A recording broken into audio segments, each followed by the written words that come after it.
kulan ay yeesheen waqaasha garaadada suldaamada qurba joogta iyo waxgaradka beesha jidwa qabsame ee ku sugan magaalada Jigjiga ayaa waxa ay ku cambaareeyeen shakhsiyaadka lidigana ku ah horumarka deegaanka guud ahaan iyo gaar ahaan horumarka ka taabagalay dhulka ay u nasab sheeganayaan waxaan odayaashu ay cadeeyeen gaashaankana u daruureen inaysan shakhsiyaadka noocaasi metelin haybta jidwa qabsame ee ay sheeganayaan waxaana ugu horeyntii kulankani furay Suldaan Cabdiraxmaan Suldaan Bade isagoo ku soo dhaweeyay garaadka guud ee beelweynta qabsame ahna gudoomiyaha odayaal dhaqameedka deegaanka Soomaalida Itoobiya garaad kulmiye garaad Maxamed garaad Dool halkan maanta waxay isugu nimid arrin danteena ka hadlaysa oo deegaankeena ka hadlaysa oo danaheena ka hadlaysa oo horumarkeena iyo nabadgelyadeena ka hadlaysa marka intayna galin waxaan rabaa inaan soo dhaweeyo maadaama uu garaadkii guud uu joogo garaad kulmiye garaad Maxamed garaad Dool garaadka kumada garaadka Soomaaliyeed inuu soo inoo faafayo waxay isku nimid kadibna halka ajidaha qayb qaadan bismillah wassalatu wassalamu ala rasulillah sallallahu alayhi wasallam salaadiinta qurba joogta madaxda iyo dhalinyarada aan halkan isku nimid waa idin salaamaya salaanta islaamka assalamu alaykum warahmatullahi wabarakatuh sida suldaanku sheegay waxaynu isugu nimid waa danaheena inaynu ka hadalno danaheena markaan leenahayna de kulay hawlaha hadda maalmahan socda iyo niman aan danahoheena aan matalin kuna hadli karin magaceena oo dana shakhsiyad u hadlaya meelaha ay ku shirshirayaan aynu maqalay jawaab naga ma aha inaan xagan aan ka siinayna iyaga sababtoo ah isku maqalanno inaan iyaga jawaab siinana isku aynimannihin marka dhalinyarada iyo aqoon-yahanka iyo odayaasha waxaynu iskugu yeedhnay oo idinku yeedhnay waxa weeye kow inaan danaheena ka hadallo laba wixii jira inaynu cadayno kow deegaankani 25 sano markuu isbedelku bilaabmay ee Itoobiyada cusub ay dhalatay deegaankeena dhibaatooyinkii soo qabsaday si ummadaha kale Itoobiya ay uga faa'iideysanayeen isbedelkii dhacay ummadeena Soomaaliyeed sidii dib ugu hadhay rag waaweyn baa meesha fadhiya inteena badanka aynu yaraanay waynu garanaynaa dhibaatooyinkii deegaankeena la soo maray laakiin 8 sano ee ugu dambeysay horumarka iyo nabadgelyada iyo wanaagga ay ummadda Soomaaliyeed heshay kaas mid nimanka aan hadda sheegayno ee meelaha ku shirshiraya danahooga ka hadlaya waa mid ay ka marakaceen oo meediyaga ku jirta oo facebooka ku jirta oo ku jirta youtube-ka oo cid walba oo Soomaaliyeed ay daawan karto maanta deegaanka Soomaalida xilligii qabiilka uu hadlayay ma joogo inay qola tiraahdo qabiil baa anagoo aasaasa xilligeegii ma taagnin oo waliba ku hadlayso de magaceena inay ku hadlaan nasiib darro inoo tahay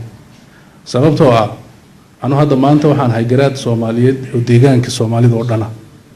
deegaan ma yihi oday qabiil ma yihi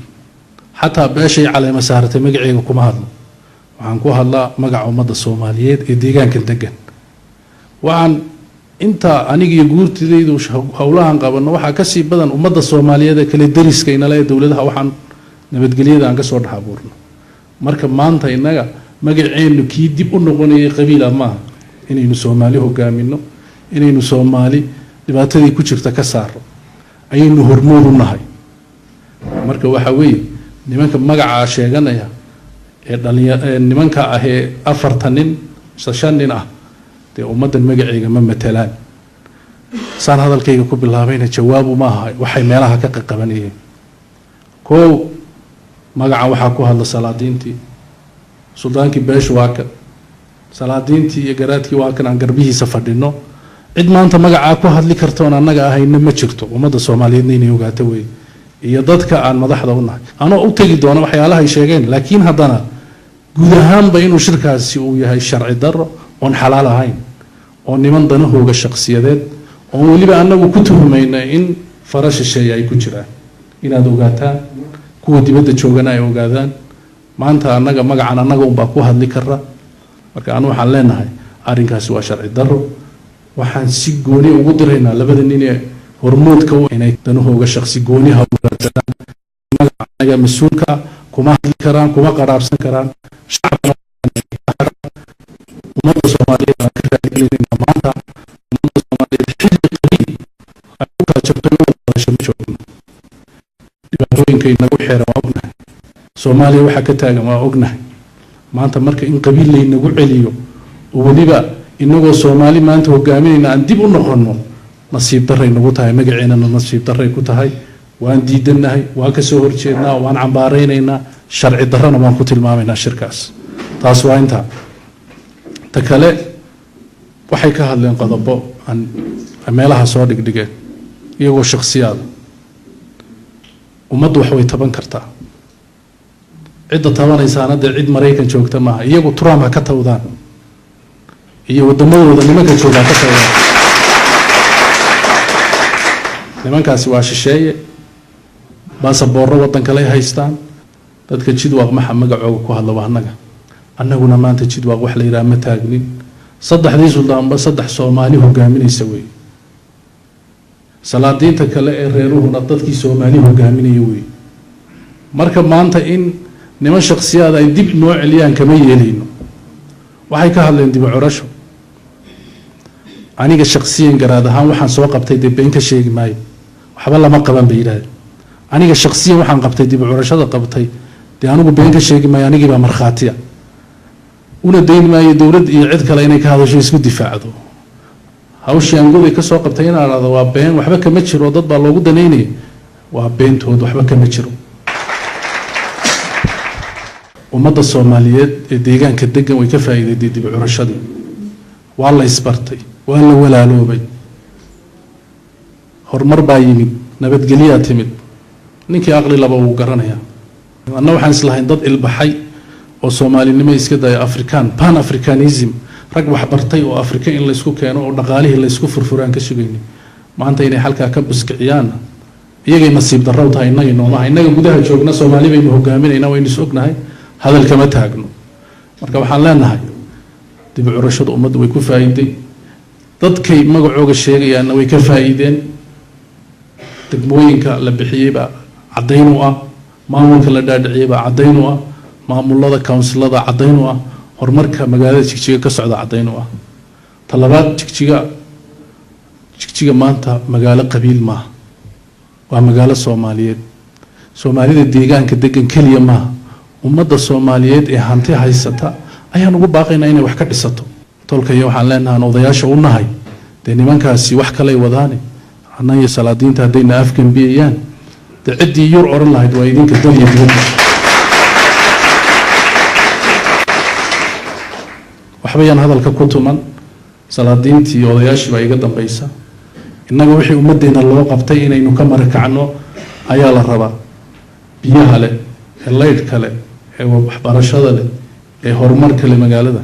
haddaba garaadka oo hadalkiisa sii wata ayaa caddeeyay isla mar ahaantaana hoosta ka xariiqay inaysan magaalada Jigjiga aysan ahayn magaalo ay beel kaliya sheegan karto balse ay tahay xaruntii deegaanka oo iska day inay kulmiso bulsho weynta deegaanka oo dhan ay xarun kulmiso u tahay Soomaali oo dhan meel kasto ay dunida ka joogto waxauna ka sokow dadka Soomaalida ah ugu baaqay in cid kasto oo rabta inay maal gashato deegaanka gaar ahaan magaalada Jigjiga in iyadoo aan loo eegayn midnaba diinta midabka dhaqanka iyo luuqadda inay tahay magaalada Jigjiga mid u furan cid kasto oo maal gashan karta khalad weey in magaalada qolo gooni ay sheegato saan sheeg cid walba aan ugu baaqayna hadda cidii hore u joogtay iska daa cid walba oo Soomaaliya cid walba adduunka oo ibni aadan oo lacag haysata inay Jigjiga timaado oo warshada keento oo horumar keento baaqiyaga weey Jigjiga iska daa qabr bayax baan ahay dhaqaale bay ka hadleen ganacsato waaweyn baan leenahay ganacsato yar baan leenahay annagii odayaasha ganacsato marka de daruurta cirka Ilaahay cidba ma wada gaadho kolba cidba u iman in la samro way anu hadalkayga waxaan ku soo gabagabeynayaa dan reereed kama ina hadal dan shakhsi bay ka hadleen shalay bay ahayd kuwa meel walba ka marakacay ee laha nabadgelyo ka jirta horumar baa ka jira aniga hotel dhistay aniga xaggan soo maray laha marka maanta haddana haday yiraahdaan de wixii waxba kama jiro taana waxaan aragnaa inay farshisheeyo ku jirto oo cadow innagana waxaan leenahay dowladdeena innaga iskale maanta cidna ugama daba fadhino jigjigana cidna ugama daba fadhino maamuladeennana cidna ugama daba fadhino hadday dhab ka tahay nin walba laba maqsin oo guriga jigjigaa ka soo dhisa hadday waxaasi run ka tahay sheegayaan oo waddankan nin laba maqsin oo alawaad oo la kireeyo kula ma jiro marka tiisa daryeelaa tu kale ku dara marka waxaan leenahay ha ka noqdaan dadka iyaga jooga dibadahana ha ka goostaan waxay sheegayaan waxba kama jiro annaga odayaashiini annaga nagu soo xidhma wasalaamu calaykum salaadiinta kale ku baxshay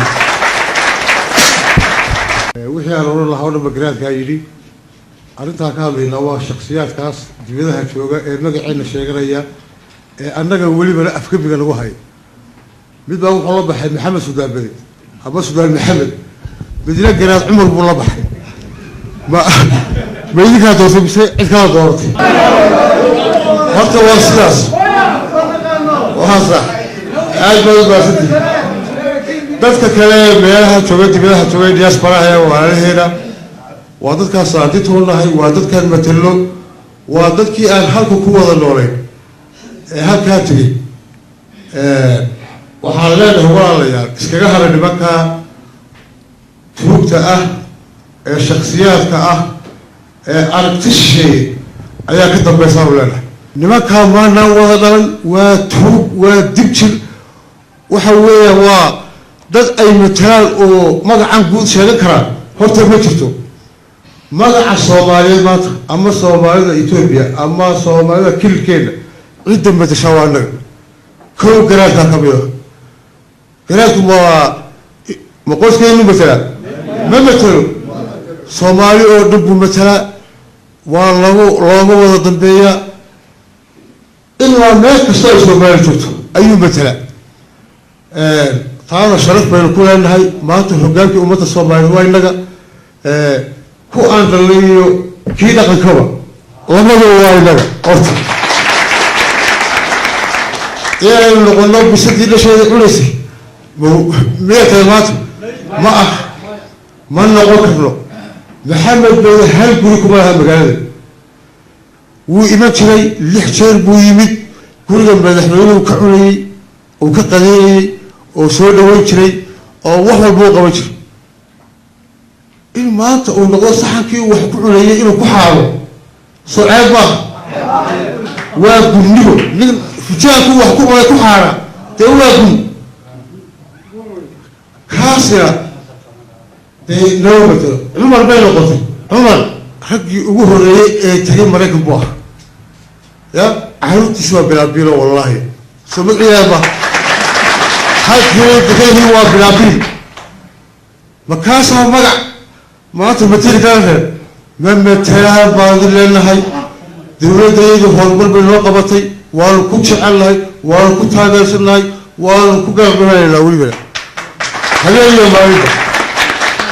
ugu dambaynna waxaa kulankani ka hadlay odayaasha dhaqanka culimaadudiinka waxgaradka iyo qurbajoogta beelweynta absame oo hadalkoodii ku soo cabiray inaysan shakhsiyaadkaasi marnaba matelin oo ay garab taagan yihiin horumarka nabadgelyada iyo maamulka suuban ee ka hana qaaday deegaanka Soomaalida Itoobiya